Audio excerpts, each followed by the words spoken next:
Hey guys, welcome back to my channel. So today I'm going to be showing you how I film and edit my YouTube videos. This was a requested video and I'm really glad that you guys have requested me to do this because I feel like the way I film my videos is a little bit different from how most YouTubers film their videos.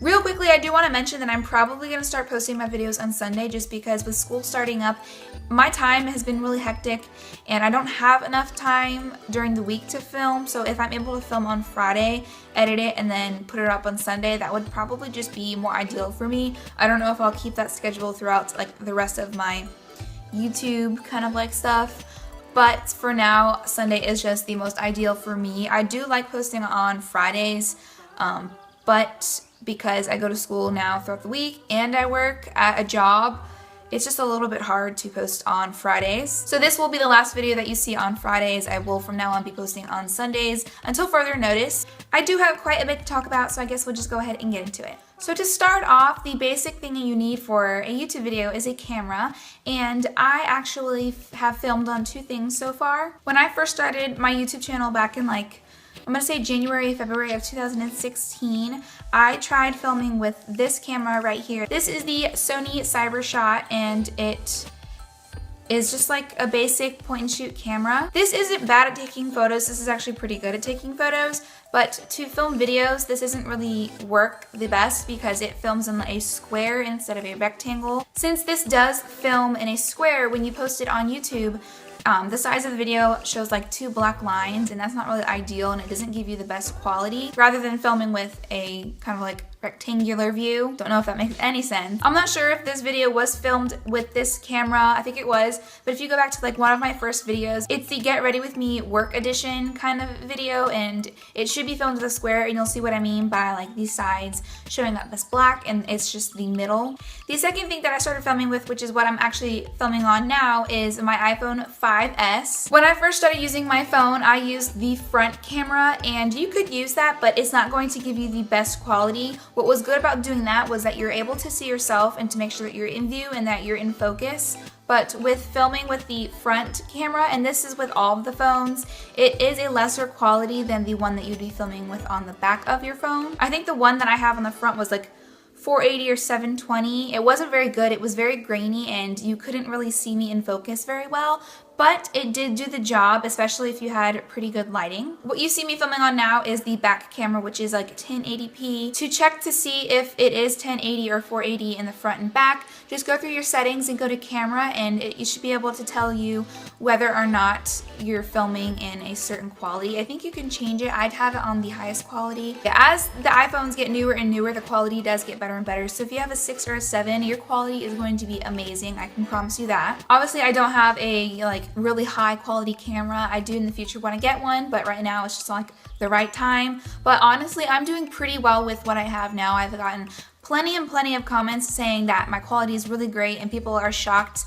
that I do film with an iPhone. So do be assured that if you have an iPhone, you can get really great quality videos. Just make sure to use the back camera. And I know that using the back camera of your phone is going to be hard because you can't see yourself, but there are ways that you can view yourself without having to use the front camera. The way I did it at first was I put a mirror in front of it so that I can see myself kind of like in front of the, or not in front, but like behind the camera basically. I can see myself and make sure that I'm in focus and I stay in like the view of the camera. The thing that I use now to make sure that I am in focus and that I'm in the view of the camera is my laptop, and I have it right next to me. This is the MacBook Pro Retina 13-inch. I know all the MacBooks can do it because you can do a screen recording. I'm not sure how it works on a Windows computer like a Dell or anything like that. So yeah, if you do have a MacBook, you can just plug your phone into it, like if you were going to sync up your phone to your computer, and then you're going to go to like any videos that you have in the QuickTime player, and then go to the top and you're going to click Edit. I think it's Edit, or it's either File, and you are going to click New Movie Recording and then switch it over to your iPhone, and then you have a little screen recording right here. You see that? Like, I can see myself recording, and this is just so great because then I can tell if I'm in view. Now, the thing that goes with your camera or your phone is a tripod, and you do not have to use a tripod to get like the best angle. I, for the longest time, did not use a tripod. I actually propped my phone up on the window, and I use a tapestry as my background because the background in this room is just like really open and it has a couch, and so it doesn't look the nicest. But I did use a tapestry. I just hung it on 2 chairs and it made the perfect background. And it also helps with keeping the camera focused on you. It wouldn't find anything in the background to focus on other than what is in front of it, which is you. You could also stack up some books or stack up like a chair or anything and use that as your tripod. That will definitely work. Just make sure that it's stable and that it doesn't like fall over. I actually upgraded to an actual tripod sometime last year. It's definitely not the best quality tripod. This like breaks to pieces every single time I use it, but I just put it back together. But this was a cheap tripod and it works, so I'm not complaining. It helps me film my videos and I'm very happy for that. My dad actually got this for me off of the Walmart website. I just Googled, you know, a tripod set. This does have lenses that come with it that I don't use very often. I'm still trying to figure out how to use them because whenever I put them on, they aren't very focused, so I'm trying to figure that out. But honestly, if you're just starting out, you don't need anything like too expensive.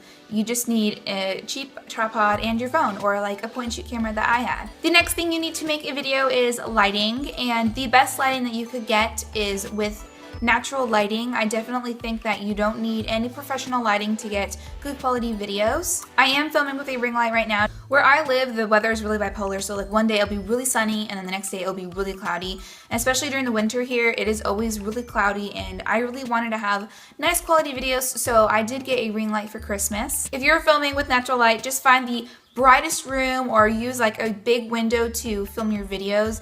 In my room, I did film with a small window that I had in the corner, so I was really limited, and I did film in here for a while, but the thing is this room is just so huge and I had to use a sheet or a tapestry as my background, and that wasn't always ideal for me. So for Christmas, I did get a ring light, which I'm so happy with. Ring lights are really good to capture the features of your face, and they're really good for beauty videos. They give you a lot of structure and they don't give you just like a flat look to your face. They bring out the high points of them. A ring light isn't the only option that you have for a professional lighting. You can get umbrella lights, you can get soft boxes. I chose a ring light just because it was a little bit more ideal for what I wanted. If I did get any more lighting, I would get soft boxes just because those are really nice to brighten up the whole video and the background of your videos. Another great thing about having professional lighting is that I can film in front of windows. I've always wanted to film in front of my windows to show how pretty like my backyard is. I live with the woods in my backyard, and I always thought it was so pretty to show that in the background of my videos.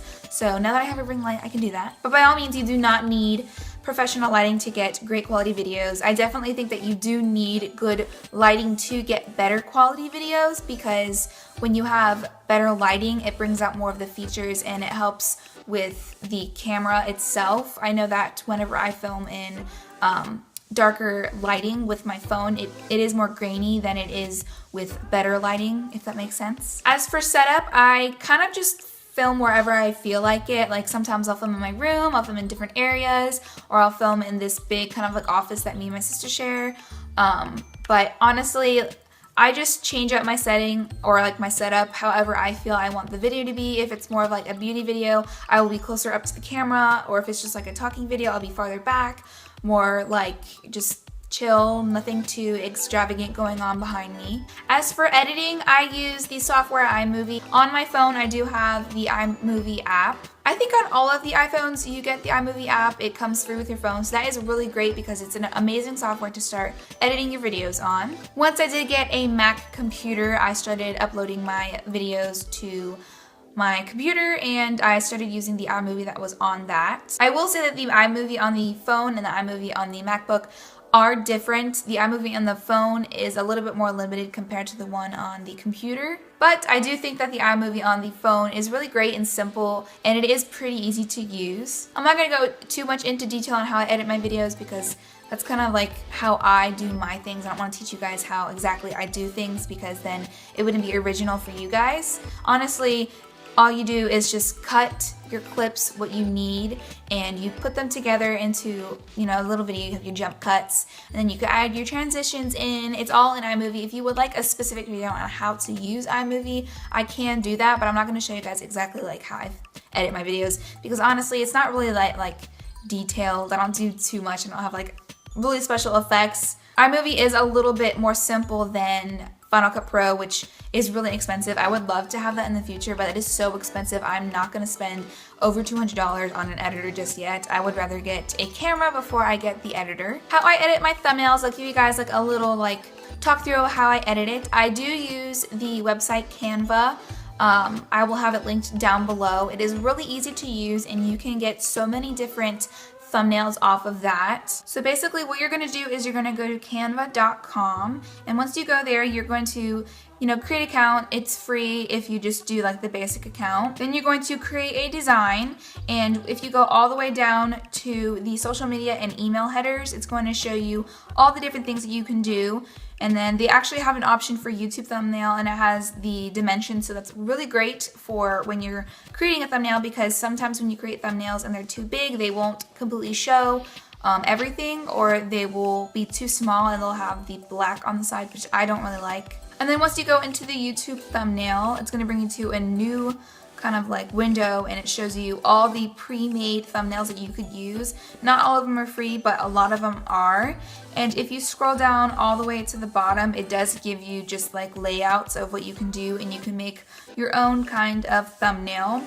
You can change everything from the elements to text to background, and you can upload your own photos and you can put them inside your thumbnail. I find that this is the easiest way to make a thumbnail, and it just gives you the best quality thumbnails. There are other things you could use. I know people use like PicMonkey and everything, but honestly, I just find Canva to be the most simple. So yeah, that is basically how I film and edit my YouTube videos and my thumbnails.